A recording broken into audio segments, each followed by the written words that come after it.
So if we're going to play black in a Queen's Gambit declined exchange variation, the Karlsbad structure, and white tries a minority attack, what do we think black should do? Well, one of the things that black can do is ignore it. What's the worst that can happen? You're going to get a weak pawn on c6. And while white's spending time arranging that, what can we do? Well, we might have a little go at trying to do something on the other side of the board. Maybe not a little something, maybe a big something. We can play knight to e4, cementing our knight on the furthest point on the half-open file, and hope that white won't dare play f3 because there'll be a weak pawn on e6, e3.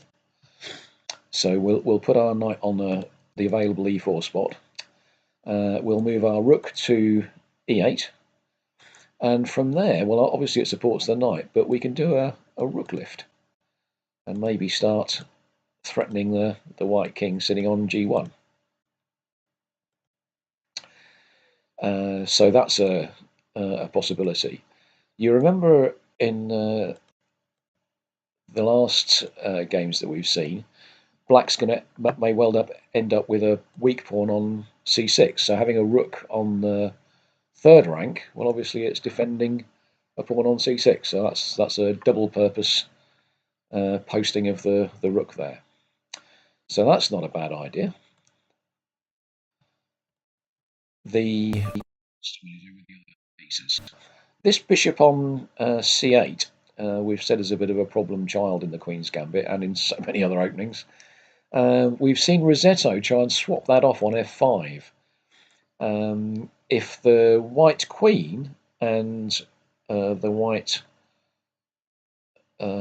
bishop are lined up on this diagonal, it's not going to be possible to do that without losing a piece.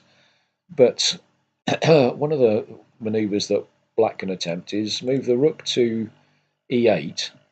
The knight comes from b8 to d7 to f8, and that looks after the h pawn in case, as I say, of this battery. Well, then we can then move our our knight from f6 to h5. There'll then be a swap of the dark squared bishops if there are bishops on g5 and e7. The queen then comes to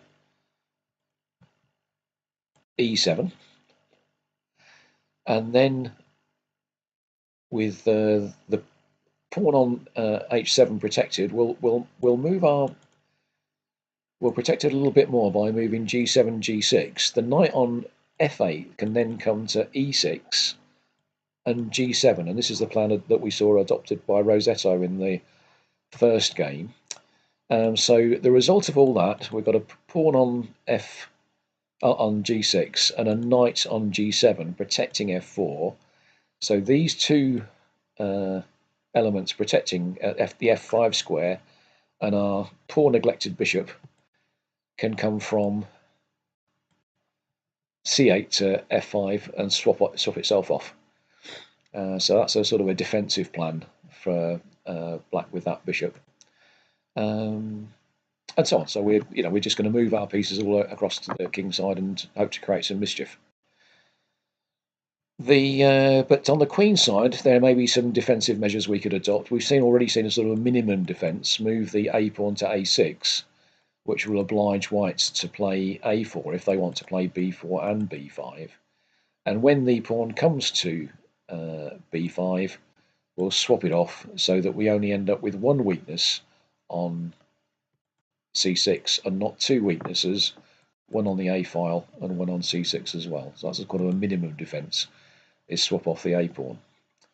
Another way of going about this is if whites put their pawns on a4 and b4, we'll play a6 again. And when white moves forward with b5, we can We make black's pawn a different colour. We'll move, we'll swap and swap so that we're left with just a white pawn on b5, and then we'll move our a pawn from a6 to a5, and the result of that is we'll have a pawn on b7, pawn on a5, which is passed. The weakness of that we get, I don't think the b7 pawn is very easy to attack. The weak pawn that you get is the one on d5, but you do have a passed a pawn and maybe an open c file, and an isolated queen pawn. Not the worst thing that can happen to you in chess. Certainly not if it's not on a half-open file. So with the d file being closed here, that's not too bad a way to play for black. Another idea for black, in combination perhaps with some of the other ideas that we've seen, when the b pawn gets as far as b5, actually you can just push past with c5, and then you do get an isolated queen pawn on a half-open file. But again, not the worst thing that you can have in life. You might prefer to have a weak pawn that's giving you some space rather than a weak pawn that's just sitting there sopping up defensive resources. Another idea here for black is when white plays a4 and b4, we may be able to play b5, sorry, play a6 and b5 by black. Let me make those pawns blue. You might be able to see them a little bit more clearly. And you think, well, my goodness me, that's kind of a we've given white this weakness on c6 for free. But I think the idea is that we're going to play this structure and through one manoeuvre or another, knight to e4 to d6 to c4, and then the knight shelters the pawn that's backward on the open file. A bit like the Pillsbury formation, that we've got a very strong advanced knight that can't be chased away, and it shelters the pawn. You might, it may be that it's the other knight that ends up on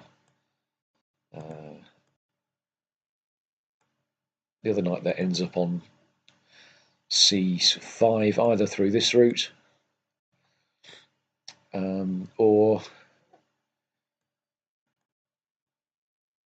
just get rid of some arrows.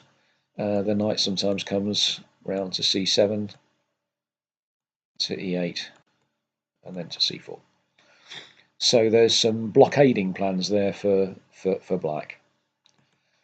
Another plan that I have seen work, even against the mighty Keith Article, is just say if white hasn't really got around to doing anything yet, is just treat the a pawn as a battering ram. Just try and say, well, the weakest pawns on the queen side might be these two. Let's shake them up. And if black can create a bit of aggro down there for white, that might also be another plan. That's hard to get away with. It's an unusual plan, but it's certainly another possibility. So all sorts of cheerful ideas for black there. Let's have a look at a few in practice. I saw in an article by Nigel Davis in Chess Magazine a while ago, this rook lift, black putting the one of their rooks, usually put on the e file, but lifting the rook to the third rank and parking it across on the king side, where in anticipation of a weak pawn on c6 arriving, it's defending it, but also obviously a very attacking piece on the king side. Just a general feeling that black might be able to attack on the king side. Again, with Petrosian on the black side of things, here's a very widely quoted game. Notice this black knight on c6, that's on d6. Sorry, I can't get my worms out today. Not worms, words. See this knight on d6 that's looking at these critical squares. White has been a bit slow about getting on with the minority attack in this position, and white, having been slow, may be vulnerable to some kingside aggro. And so here is black thinking very seriously about what what we can do to white on the king side. So the initiative there very quickly passed to black, and there was no hint of a weakness of on the queen side. White really didn't get time, and it's been all been about black's successful king side attack. The best example I've ever seen of this, which I was reminded of by a video by Matthew Sadler and Natasha Regan, analysing some top computer games. It was an analysis by Savi Tartakova, the wittiest chess player that's ever lived, who composed a piece of analysis as part of the Karlsbad variation. The Karlsbad, I haven't explained this yet, have I? The Karlsbad structure is so called because Rudolf Spielmann played it a few times, and with an idea of getting a kingside attack, not a queenside attack or a minority attack, but a kingside attack, at a tournament in Karlsbad in 1929.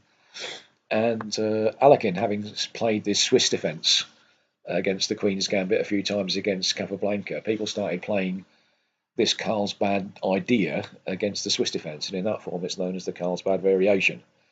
So this is the true Karlsbad variation, and Tartakova came up with this amazing analysis just to say, well, let's see if we can put the boot in on the king side, starting with the G pawn, and not all of these moves are forced, but I think the theme is clear enough. And what black just moves all their pieces across to the king side as fast as they can. Excuse my throat. And eventually the pressure tells. Fantastic piece of fantasy.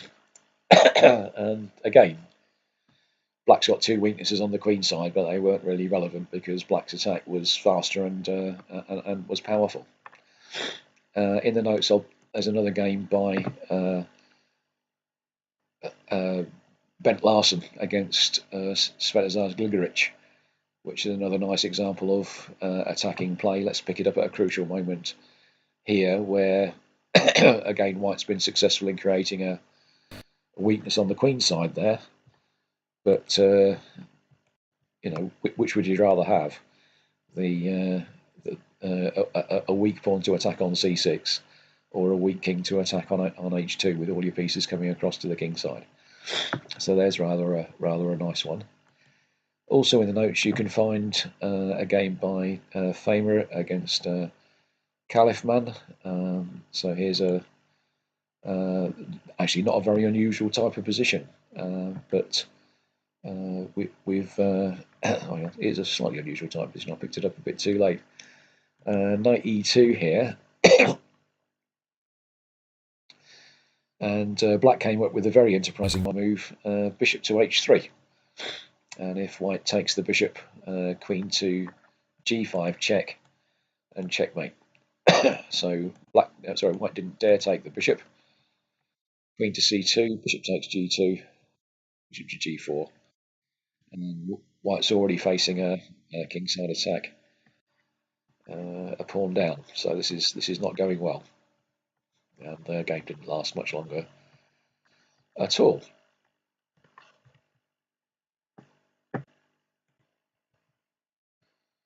Also in the notes, a game with between somebody called Jacopo Casellas, pardon my pronunciation, against Antonio Antunes. And here we see in this game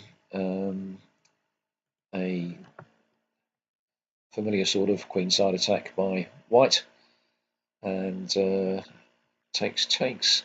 And now we see this plan of b5, and as it happens, both knights can reach the c4 square, and there's no hint in this position of white being able to make much of that weakness on the half-open file. I mean, yes, it can be attacked by knight a5 or something, but it doesn't seem quite so important right now. And in the end game, it seemed as though white was more on the defensive than was black. There's a game in there by Tisdall against Sveshnikov. Same plan, actually. So after bishop to f8, in this position, b4 and now b5, knight b6, and knight to c4. Again, shielding that pawn on c6 with a knight maneuver to c4. A game between Matusis against Ruziali, I believe, where another one of the plans that I talked about after b5 will swap and play a5 to get a past a pawn. Maybe not too crucial, but this weakness that's on d5 is the reason you're not supposed to do this sort of thing. But that's not an easy pawn to embarrass black about, and in this game, certainly white wasn't able to manage it. A very famous game also included Lajos Portish against Gary Kasparov. Again with this knight setting on d6. How often does that happen? And a bit later on in the game, we see black setting out their stall for defence on the queen side, but attack on the king side. In fact, it rather looked like an example of black's minority attack on the other side of the board. It's not just a kingside hack, because this is an end game with the queens off, and it may well be that it's white that's got the problems because of this minority attack. This pawn on e3 is the one on a half open file that's being undermined by black's attack on the dark squares. Very nice game. And lastly, just because it was an example that I could find, we have this position. Keith Arkle setting up his favourite style of attack against Andrei Maximenko. And Maximenko, I think, had 3 strong cups of coffee and decided to shove the a pawn towards Keith's defences. And the idea here, I think, was just to try and create some problems for white on the queen side, which is cheeky at least against the white's minority attack. Anyway, so that's black's side of the minority attack, and whoever brings more ideas and more recent ideas and more familiarity with the variations to the game is more likely to win. But it's a very rich position for all that we've had a simplification of the pawn structure. Rest of the videos, other plans for white.